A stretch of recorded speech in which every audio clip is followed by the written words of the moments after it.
South Africa has qualified for the round of 32 of the World Cup. And yes, I couldn't believe it either.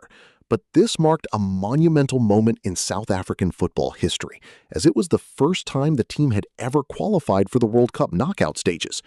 From the very start, South Korea dominated possession and controlled the game. They even brought Son onto the pitch in the second half.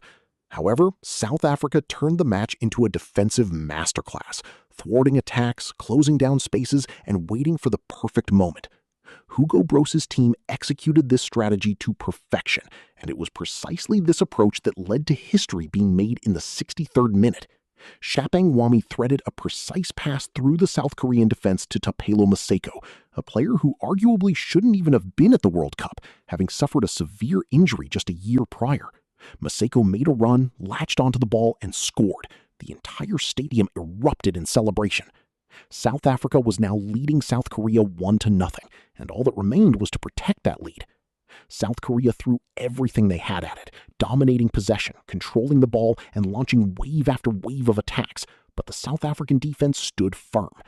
Every tackle, every defensive action, and every clearance edged Bafana closer to realizing their World Cup dream. And finally, it happened. The final whistle blew, and the scoreboard read South Africa 1, South Korea 0. Yet, for South African fans, the scoreline wasn't the most significant thing. This was the night that finally put an end to the disappointments of 1998, 2002, and 2010, the year they hosted the tournament themselves. For the first time in their history, South Africa has reached the World Cup knockout rounds, and the hero of this historic journey is Thapelo Maseko, a player who perhaps shouldn't even have been at this World Cup. Their round of 32 match against Canada is already set. So, what do you think? Will South Africa be able to defeat Canada and advance to the round of 16? And realistically, how far can South Africa go in this World Cup?